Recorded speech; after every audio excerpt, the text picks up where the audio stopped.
I'm Annie DeGraw, and this is Devils in the Details. Today, I am joined by Professor Jones. Professor Jones is ASU Provost Fellow and a professor in the School of Molecular Sciences. Thank you for joining us, Professor Jones. I'm also joined by Carrie Lopez. Carrie is the ASU's Director of Strategic Initiatives. And today we are talking about the Innovation Quarter, which I am really excited to talk about. Can one of you kind of just tell me, what is the Innovation Quarter and what are we thinking of doing with it now in 2020? It's the first time we've ever done something like this. Innovation Quarter grew out of, I would say, two distinct things. First, ASU's legacy of innovation, the creativity of ASU, the strengths of ASU that are maybe not always obvious to the immediate ASU community. And then the fact that this year, as a result of COVID, we have a slightly longer winter break. And so those of us in the academic community are really asking ourselves, how do we make sure that students stay engaged in the life of the university during that little bit longer break? And so we thought that that was the perfect opportunity to create a new opportunity for students to engage in the university in a way that they don't usually. So it's a non-credit bearing opportunity to learn things that you would not necessarily take a class about, to gain some professional experiences, to learn about what's happening at ASU, to pick up some new skills in a different kind of environment. And I'm glad that you said that, because as someone who went to many summer school classes, these are actually really cool offerings. One of them I saw was about the zombie apocalypse, another one about cookie decorating, but also about social justice. So they really run the gamut. Carrie, can you talk to me a little bit about what courses are being offered and who this is actually for? Yeah, no, great question. And kind of seconding what Ann was saying, there's a lot of mystique, I think, about the #1 innovation, 6 years in a row. And so part of it was also kind of drawing back the curtain a little bit and showing some of the magic. And so there's content for anyone and everyone, and there's content about how to be an innovator and what innovation really means, and demystifying or debunking some of the myths around the lone genius in the garage kind of thing, that it is a set of skills that are learnable. There's just the fun and engaging stuff that some of the ones that you mentioned.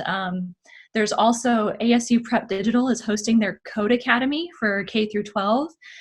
Mary Lou Fulton Teachers College and ASU Prep in partnership are launching Prep University for families. So parents who are struggling with, how do I create a learning pod for my kids in this environment? And what does digital learning, how do we optimize this? So there is something for everyone, and it's been a really fun experience to see the ASU community come alive.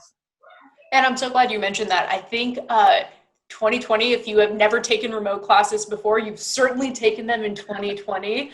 But what I like here is that it really gives people an opportunity when it feels like we are kind of all isolated to engage in really interesting topics, but also more than that, while you cannot earn credit, you can actually earn certifications. And anyone who's taking these courses too, Dr. Jones, can you talk to me a little bit about that? Yeah, so they're not your traditional credit-bearing courses, as you said, and I think it's important for people to realize this is not just summer school. You don't register to make up for the class that you struggled with last semester. It's really meant to be something extra to see about the university in a way that you're not used to seeing it. So there are opportunities through some of these offerings to get professional badges that show up in LinkedIn, to get professional certifications, Lean Six Sigma type activities, and even to introduce you to some opportunities and research activities at ASU that you could then continue in a future semester if that's something that interests you. So for example, there's going to be an opportunity to learn to become a contact tracer, so that if that's the kind of community outreach activity that you're interested in, you can do that training during Innovation Quarter and then actually participate in ASU's contact tracing efforts here in the Valley community after the Innovation Quarter.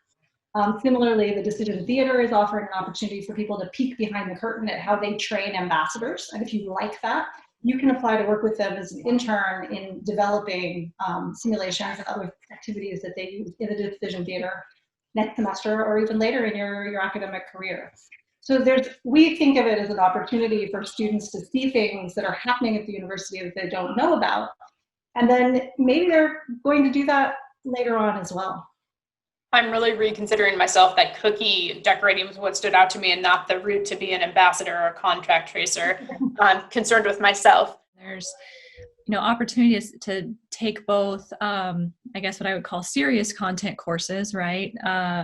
How do you apply empathy in design thinking, and what is the design thinking method, and how do you look at innovation from a social justice lens, and digging into some of the deep kind of justice, equity, diversity, and inclusion conversations that are happening right now.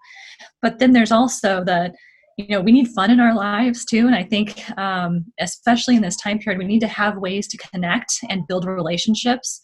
And so offering those kinds of opportunities as well. And yes, it's through digital engagement, but there is still ways to, play with Zoom and have fun and play, Jeopardy, or solve murder mysteries through the internet and things. So we're tapping into some of that kind of mentality as well.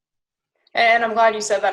I can say for someone who's gone through a lot of Netflix, it really does feel like my professional development has been put on hold in some ways. And I think this is a great opportunity, not just for students, whether they're interested in that, but also active professionals, whether they're looking to sort of gain some new skills in a short period of time.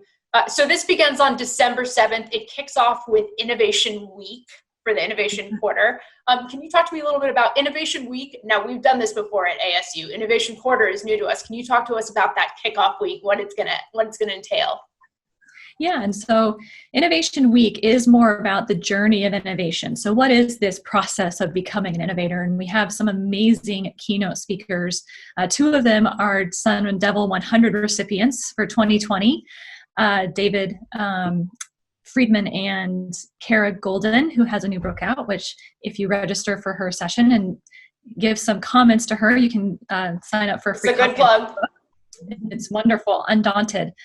Shelley Archambault is also a keynote speaker and also has a new book out, which, again, just lots of fun opportunities. But keynotes aside, there are over 100 sessions kicking off during Innovation Week. Everything from being able to review Barrett Honor students' theses projects and comment on their innovations and give them feedback that they can incorporate into wherever they want to take that idea into the world, to learning how to craft your own journey and the messiness of life, and how do you take a design full view to your own kind of life experiences. So again, it's more about the journey of innovation, and each day has a theme along that path. And it leads straight into Innovation Quarter, where you can deepen that learning and bring in some fun elements as well. Well, I'm sure 2020 has certainly taught us about the messiness of life, but it's also, I think, really taught us about resilience and innovation. And I think it's made a lot more people comfortable with the format that's being offered through Innovation Quarter, individuals who might not have been before. We are nearing the end of our time, but I wanted to give each of you just an opportunity to give a shout out to any of the things you would really want folks to know about Innovation Quarter before it kicks off next week. Well, we are very excited about all of the opportunities that really span the spectrum and appeal to, we think, every learner in the ASU community. So, the take-home message for us is this is an opportunity for people to try out something new. There's something for everyone. Please take a look and register for those things that you like. Because you vote with your feet, and if you like those things, we can do more of this in the future.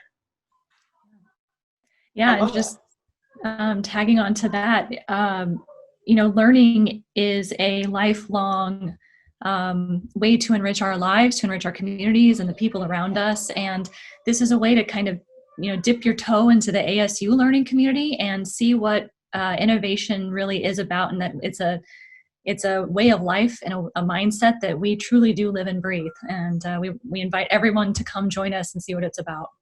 And I love that. I think 2020 is certainly a year for first for so many things. So definitely perhaps a year for many people to try their first Innovation Quarter. I want to thank you so much, Professor Jones and Carrie, for joining us today to talk a little bit about the Innovation Quarter. Really excited to see about the participation in this. Thanks so much. Thank you. Thank you for having us.